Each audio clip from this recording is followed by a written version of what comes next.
Estos son los impuestos que vas a tener que pagar si te das de alta como autónomo en España. Quédate en el vídeo porque te los vamos a contar. Bueno, Jaime, cada vez que entra un cliente pues nos preguntan ¿qué voy a tener que pagar? Es la pregunta del millón, lo que más les preocupa. Entonces, cuéntanos un poquito, un autónomo, ¿qué impuestos tiene que presentar en España? Básicamente los impuestos que tiene que presentar un autónomo van a ser IRPF e IVA. Se presentan de manera trimestral. Vale, entonces me hablabas de que los modelos son el IVA y el IRPF. ¿Qué se calculan estos impuestos o cómo se presentan? Si quieres empezamos por el IVA. Vale. Básicamente cogeremos el IVA de las facturas de ventas y el IVA de las facturas de gastos, ¿vale? Y ahí haremos la diferencia. Es decir, IVA de factura de ventas menos IVA de factura de gastos es el resultado que nos dé. Si las ventas son mayores que los gastos, pues esa cantidad nos saldrá a pagar. Tendremos que pagarle a Hacienda, ¿vale? Porque hay que tenerlo en cuenta. El IVA no es beneficio nuestro, sino que nosotros somos recaudadores de Hacienda y lo tenemos que ingresar. En cambio, si los gastos son mayores que las ventas, esa diferencia es negativa. ¿Qué pasa en ese caso? Pues sale a compensar. ¿Qué quiere decir esto? Que Hacienda nos debe esa cantidad de IVA a nosotros. Te pongo un ejemplo. Imagínate que en el segundo trimestre te sale esa cantidad negativa de IVA. Esa cantidad la podremos compensar en trimestres siguientes. Pero puede llegar el caso de que en el cuarto trimestre esa cantidad te vuelva a salir negativo. Ahí podemos pedir la devolución a Hacienda. ¿Y este tipo de impuestos se puede aplazar o tengo que presentarlos y pagarlos en el momento? Hay varias formas de pagar este tipo de impuestos. Pues lo podemos pagar de golpe, se pide el pago y se paga.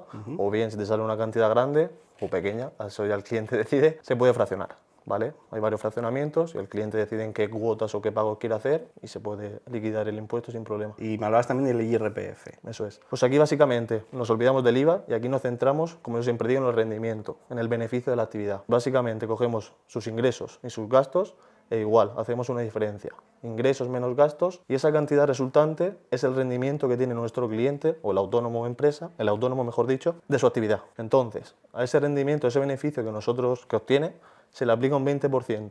Y ese 20% se presenta en cada trimestre. ¿Qué pasa? Mucha gente se pregunta, ¿por qué tengo que pagar un 20% fijo cada trimestre? Como lo explicamos nosotros y para que el cliente lo entienda, al año que viene, cuando tenga que hacer la renta a nuestro cliente, pues dependiendo del rendimiento, Hacienda te lleva unos tramos. La famosa tabla de IRPF, Sí. depende de ese beneficio, pues tienes que pagar una cantidad. ¿Qué pasa? Que el cliente durante los trimestres ha ido pagando un 20% cada trimestre. ¿Esto qué significa? Para que nos entendamos. En vez de pagar directamente en renta toda la cantidad, pagará la diferencia, ¿vale? ¿Por qué? Porque tú trimestre a trimestre has ido pagando parte de tu beneficio. Es decir, vas adelantando parte de tu beneficio para que en renta no lo tengas que pagar de golpe. En cambio, si has pagado de más, pues Hacienda el año que viene te devolverá esa cantidad que has pagado de más. Vale, o sea, al final como resumen son unos adelantos que vamos haciendo Eso y es. ya cuando hagamos la renta el año que viene se regulariza todo y vemos si nos sale nos a devolver o tenemos que pagar más. Luego hay algunos clientes que ¿no? nos preguntan, oye, que me ha llegado una factura, pone aquí una retención, aparece restando, ¿cómo funciona esto realmente? Vale, en estos casos pues se puede dar que nuestro cliente reciba esas facturas, si es del 7 o el 15%, ¿vale? En este caso nuestro cliente ha adquirido un servicio profesional, de otra persona, otro cliente autónomo en este caso, que se dedica a hacer una actividad profesional y tiene esa obligación de emitirle con IVA y con retención. ¿Vale? ¿Qué pasa aquí? Nuestro cliente, que recibe esa factura de retenciones, pues está obligado de presentar esa retención en Hacienda. Entonces, como resumen sería, cada vez que recibamos una factura que viene con retención, del 7 o del 15, sabemos que va a ser un profesional y aparece restando.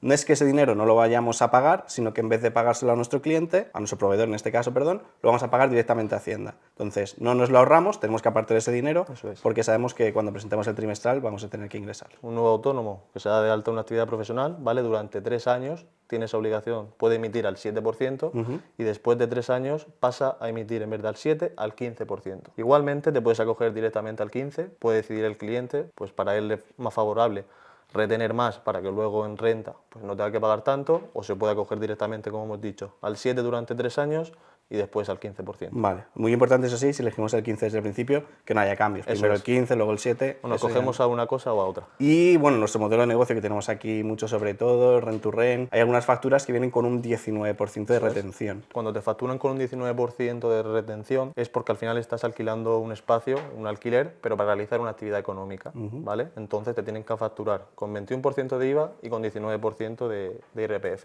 Entonces, ¿qué pasa aquí? Igual, el mismo caso que con la actividad profesional, pero se presenta ese 19% en otro modelo específico, ¿vale? Que es el modelo de retención A de efectos alquileres. prácticos Eso es. es igual, solo que con un 19%. Eso es. Entonces, bueno, como resumen, un autónomo que se va a dar de alta aquí en España está pensándolo, que sepa que va a tener que pagar, por un lado, IVA, que ya hemos visto cómo se calculaba, presentar el IRPF, ¿vale? trimestral de También. IRPF, y luego quedaría también... Luego, por último, lo que hemos comentado, al final, si le practican retenciones, pues presentaremos retenciones de profesionales, o si le practican retenciones por alquiler, pues presentaremos las retenciones de Esto de puede alquiler. que no haya y que no haya Eso que es, presentar eso al final trimestralmente. depende de la actividad y depende del negocio, pues puede recibir unas facturas, un trimestre puede tenerlas, otros no, eso puede variar. Vale, también tendríamos que hablar en el modelo que se presentan las retenciones, a lo mejor empiezo la actividad como autónomo, necesito a alguien que me ayude, contrato, tengo un trabajador, esa nómina también va a ir con retenciones. Claro, en este caso, si se puede dar el caso, como tú dices, que estás empezando, contratas a alguien,